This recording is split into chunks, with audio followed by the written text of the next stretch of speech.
আসসালামু আলাইকুম। আমি মোহাম্মদ শামিউর রহমান ট্রেডিং বাংলাদেশ থেকে। আশা করি সবাই ভালো আছেন। ১ম এই বলতে চাই ট্রেডিং বাংলাদেশ ছোট পরিসরে ২ টি কার্যক্রমের সাথে যুক্ত আছে। একটি অনলাইন ওয়ার্কশপ সার্ভিস, অন্যটি স্টক সাজেশন। দুটোই নামমাত্র মূল্যে পেইড সার্ভিস। ২ ঘন্টার মাত্র ২ টি সেশনের মাধ্যমে এই ওয়ার্কশপটি ডিজাইন করা হয়েছে। স্টক প্রাইসের বেসিক ক্যারেক্টারিস্টিক্স এবং কিছু ইফেক্টিভ স্ট্র্যাটেজির কম্বিনেশন করে এই ওয়ার্কশপগুলো ডিজাইন করা। নতুন কিংবা পুরাতন যেকোনো ধরনের বিনিয়োগকারী এই ওয়ার্কশপে অ্যাটেন্ড করতে পারবেন। যারা প্র্যাকটিক্যালি ট্রেডিংটা হাতে কলমে শিখে রেগুলার ইনকাম জেনারেট করতে চান, তারা চাইলে ট্রেডিং বাংলাদেশের এই ওয়ার্কশপ কার্যক্রমে যুক্ত হতে পারেন। এর বাইরে যারা চাকরি, ব্যবসা কিংবা অন্য যেকোনো ধরনের কাজের জন্য রেগুলার এই মার্কেটটা ফলো করতে পারেন না, কিন্তু স্টক মার্কেটের সাথে কানেক্ট থাকতে চান, তারা চাইলে ট্রেডিং বাংলাদেশের স্টক সাজেশন সার্ভিসটা অ্যাভেইল করতে পারেন। এর বাইরে এই চ্যানেলে ট্রেডিং বেসিক্স নামে একটি প্লেলিস্ট রয়েছে। এটি মূলত ট্রেডিং শেখার প্লেলিস্ট। ক্যান্ডেলস্টিক এবং এর বিভিন্ন প্যাটার্ন, বিভিন্ন effective strategy, for example moving average trading strategy, upswing এর বিভিন্ন ফেজ এবং এই ফেজে ট্রেড প্ল্যান করার কোনো স্কোপ আছে কিনা, কিংবা বাউন্স ব্যাক ক্যান্ডেলগুলো কেমন হতে পারে, এসব সহ ট্রেডিং সংক্রান্ত বিভিন্ন বিষয়ের উপর ভিডিও দেয়া আছে। যে যেখানে আছেন সেখান থেকেই ট্রেডিং বেসিক্স প্লেলিস্টটি ফলো করে ট্রেডিং সম্পর্কে আইডিয়া নিতে পারেন। ঢাকা ডাইং এর কথা বলতেই হয়, একটা আনইউজুয়াল আপসুইং এর দিকেই যাচ্ছে। সেল সিনারিও হয়েও কিন্তু কারেকশন নাই, উপরের দিকে যাওয়ার রিফ্লেকশন। ভলিউমটাও অ্যাক্টিভ রাখতে পারছে। সো অবজারভেশনের ভিতরে রাখতে পারেন। আনইউজুয়াল আপসুইং প্রেডিক্ট করা খুবই ডিফিকাল্ট। ড্যাফোডিলের মধ্যেও কিন্তু রিফ্লেকশন ভালো না। ভলিউম যদি ডেভেলপ করতে না পারে, এইখানে যেমন আমরা একটা সেল সিনারিও হয়ে কারেকশন হতে দেখেছি, এখানেও সেম বিষয়টাই রিপিট হতে পারে। ডিবিএইচ এর কথাও বলতে চাই, খুবই সুন্দর কারেকশন হচ্ছে। তো কারেকশনটাকে অবজারভেশনের ভিতরে রাখতে পারেন। ইন্স্যুরেন্স সেক্টরের মধ্যে ঢাকা ইন্স্যুরেন্সের কথাই বলতে চাই। আসলে ইন্স্যুরেন্স সেক্টর পার্টিকুলার একটা স্টক নিয়ে বলে লাভ নাই। দেখেন পুরো সেক্টরটাই কিন্তু কারেকশন হচ্ছে। সো কারেকশন মানেই কিন্তু upcoming days new trade planning এর স্কোপ। সামহাও যদি কারেকশন হয়ে প্রিভিয়াস সুইং এইসব বটম এইসব জায়গার আশেপাশে পাওয়া যায় যে কোনো স্টক, তাহলে কিন্তু খুবই সুন্দর ট্রেড প্ল্যান করার জায়গা হবে। সো পুরা ইন্স্যুরেন্স সেক্টরটাকে অবজারভেশনের ভিতরে রাখতে পারেন। ডাচ বাংলা ব্যাংক রিফ্লেকশন তো ভালো লাগতেছে না, কারণ একটা আপসুইং এর পরে এই ধরনের কখনোই সুইংটা উপরের দিকে যেতে পারে এরকম সিনারিও না ক্যান্ডেল ওয়াইজ। সো একটা কারেকশনের রিফ্লেকশনই মনে হচ্ছে আমার কাছে। ইএইচএল এরও রিফ্লেকশন ভালো না। তো একটা কনভেনশনাল সাপোর্ট এই জায়গাটার উপরে দাঁড়িয়েছিল, এটাও ক্রস করে নিচে চলে আসবে এরকমই মনে হচ্ছে। ইআইএল ইন্স্যুরেন্স সেক্টরের মধ্যে তো প্রথা বিরুদ্ধ, আপ ট্রেন্ডি সিনারিওর মধ্যে কিন্তু আছে। কারেকশন হয়ে উপরের দিকে যাওয়ার রিফ্লেকশন, যদিও আজকে ইন্ডিভিজুয়াল ক্যান্ডেলস্টিক ভালো আসে নাই, কারণ ক্যান্ডেলস্টিকের উপরে উইক চলে আসছে। সো লেটস সি ফরকে one of the trendy stock.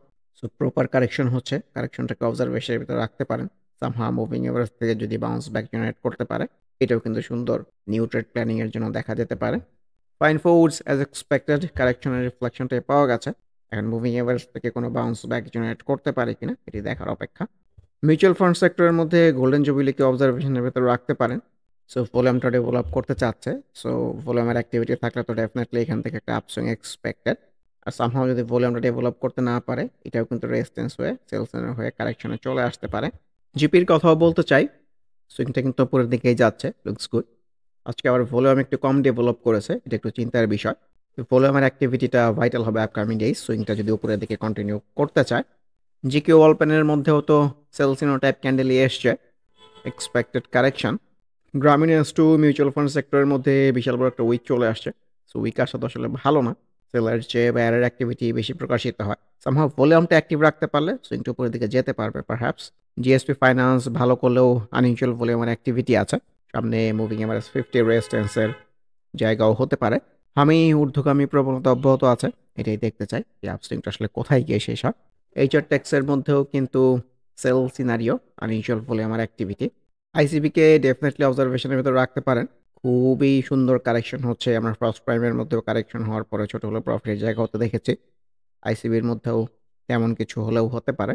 ইন্ট্রাকোর মধ্যেও রিফ্লেকশন ভালো না, নতুন করে কারেকশনের ফ্লোতে ভাবা উচিত। আইপিসি খুবই সুন্দর কারেকশন হচ্ছে, ফাইন্যান্স সেক্টরে বেশিরভাগ স্টকের মধ্যেই সুন্দর কারেকশন হচ্ছে, অবজারভেশনের মধ্যে রাখতে পারেন। খান ব্রাদার্স আজকেও তো ভালো করেছে, সুযোগ দেয় নাই এরকমই মনে হচ্ছে।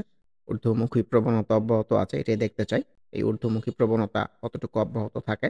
কেপিপিএল ভলিউম যেহেতু অ্যাক্টিভ রাখতে পেরেছে, আমার কাছে মনে হয় ট্রেন্ডি একটা সিনারিওতে যেতে পারে। সো সেই প্রেক্ষাপট থেকে ডেফিনেটলি অবজারভেশনের মধ্যে রাখা যেতে পারে। কিন্তু মুভিং এভারেজ থেকে দূরে কখনোই সেফ ট্রেড প্ল্যান করার জায়গা না। ওকে আবার একটু নিচে আসতে হবে কারেকশন হয়ে। লেন্ডে বিডির কথাও বলতে চাই। এটাও একটা হাফ ওয়ার্টের বাউন্স ব্যাক ছিল। আজকের রিফ্লেকশনটা ভালো হয় নাই। নতুন করে কিন্তু কারেকশনের ফ্লোতেই ভাবতে হবে। ডাউন ট্রেন্ডের স্টক যে কয়েকটা ছবির মতো চলতেছে তার মধ্যে মালিক স্পিনগে একটা, মুভিং এভারেজ রেজিস্ট্যান্স পেয়ে প্রপার কারেকশনের রিফ্লেকশন। ম্যারিকোর কথা বলতে চাই, চার্টে কিন্তু সবুজ আসতেছে। একটা সাইড সুইং এর পরে এই ধরনের সিনারিও থেকে কিন্তু আপসুইং হতে পারে। সো অবজারভেশনের ভেতর রাখা যেতে পারে। মেঘনা লাইফ চার্টের ফ্লো দেখে মনে হচ্ছে খুবই সুন্দর কারেকশন হবে। সো কারেকশনগুলোকেই অবজারভেশনের ভেতর রাখতে পারেন। মিডল্যান্ড ব্যাংক আজকে তো খুবই বাজেভাবে রিফ্লেক্টেড হয়েছে। Very unexpected. নরমালি এই ধরনের ক্যান্ডেলের পরে এই ধরনের ক্যান্ডেল আসা তো একদমই আনএক্সপেক্টেড। সাথে ভালো ভলিউমও আছে। সো আপকামিং ডেজ ভাইটাল হবে যে একটা বাউন্স ব্যাক জেনারেট করতে পারে কিনা। মিরাকলের মধ্যেও সেলসিনো টাইপ ক্যান্ডেল এসছে। মিথুন নিট লুকস গুড, উপরের দিকে যেতে যাচ্ছে। সো অবজারভেশনের ভেতর রাখতে পারেন। মনে জিএমএল চার্ট দেখে তো ভালোই লাগতেছে। ভলিউমটা ডেভেলপ রাখতে পারলে কিন্তু সুইংটা ছোট হলেও উপরের দিকে যেতে পারে। মন্য সিরামিক তো আজকে খুবই সুন্দর রিফ্লেক্টেড হয়েছে এই হাফ হার্টেড বাউন্স ব্যাক ক্যান্ডেলে। কিন্তু আজকের এই বৃদ্ধিটাকে খুব একটা ভালো বলতে চাচ্ছি না, কারণ আনইউজুয়াল ভলিউম আছে। So expected sell scenario correction, NTU correction হচ্ছে, ভলিউমটা অ্যাক্টিভ আছে, এটা সবচেয়ে ইম্পর্টেন্ট পয়েন্ট। এই মুভিং এভারেজ আশেপাশ থেকে যদি একটা half hearted bounce back generate করতে পারে কিংবা একটা বাউন্স ব্যাক জেনারেট করতে পারে তাহলে কিন্তু খুবই সুন্দর ট্রেড প্ল্যান করার জায়গা হতে পারে। সো অবজারভেশনের মধ্যে রাখতে পারেন। অরান ইনফ্লেশন আজকে ভালো করলেও অ্যাজ এ হোল খুব একটা ভালো বলতে চাচ্ছি না। লো পেডের মধ্যে ফার্মাইটকে অবজারভেশনের মধ্যে রাখতে পারেন, ভালো কারেকশন হচ্ছে। রহিম টেক্সের রিফ্লেকশন কিন্তু ভালো না। এই হাফ হার্টের বাউন্স ব্যাকটা ছোট হলো একটা প্রফিটের জায়গায় কিন্তু হয়েছে। ডাউন ট্রেন্ডে আপসুইং ছোট ছোটই হয়। রিলায়েন্স ওয়ান ভলিউমটা তো এখনো অ্যাক্টিভ রাখতে পেরেছে। সো এটাই বলতে চাই, ও কিন্তু সুইংয়ের শেষের দিকে হয়তো আছে, আমার কাছে এরকমই মনে হচ্ছে। কতটুকু সেফ ট্রেড প্ল্যান করার জায়গা হতে পারে market will decide. Are moving average থেকে দূরে তো কখনোই সেফ ট্রেড প্ল্যান করার জায়গা না। রানা নোটোর মধ্যেও ক্যান্ডেল ওয়াইজ রিফ্লেকশনটা ভালো, ভলিউমটা গেইন করেছে। ভলিউমের অ্যাক্টিভিটি যদি রাখতে পারে আরও সুইংয়ের ফেজ এক্সপেক্টেড। সামহাও যদি ভলিউম যদি ডিক্লাইনিং হয়ে যায় তাহলে কিন্তু একটা কারেকশন এক্সপেক্টেড হতে পারে। রূপালী লাইফ মুভিং এভারেজ 50টাকে ক্রস করে ফেলেছে। সো এক্সপেক্টেড কিন্তু আরও বড় কারেকশন। সায়াম কটন, সায়াম টেক্স কোনোটারই সিনারিও ভালো না। সিপার্লকেও অবজারভেশনের ভিতরে রাখতে পারেন। ক্যান্ডেলস্টিকের ফ্লো দেখে মনে হচ্ছে আরও কারেকশন হবে। তো নিচে এসে একটা বাউন্স ব্যাক পেলেও ছোট একটা আপসুইংয়ের জন্য দেখা যেতে পারে।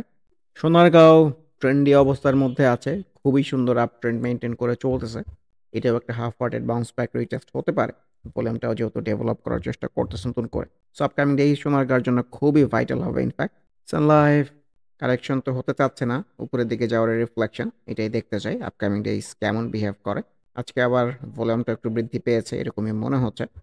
ইউনিয়ন ক্যাপ খুবই সুন্দর ভলিউম ডেভেলপমেন্ট রাখতে পেরেছে, সুইংটা উপরের দিকে যাচ্ছে, এটাই দেখতে চাই এই সুইংটা আসলে কতটুকু কন্টিনিউ হয়। Looks very good. ইউনাইটেড ইন্স্যুরেন্সের মধ্যেও কিন্তু আনইউজুয়াল ভলিউমের অ্যাক্টিভিটি আছে, ক্যান্ডেলস্টিকের উপরে উইক চলে আসছে। সো এই ধরনের সিনারিওতে একটা sell scenario followed by correction expected হয়।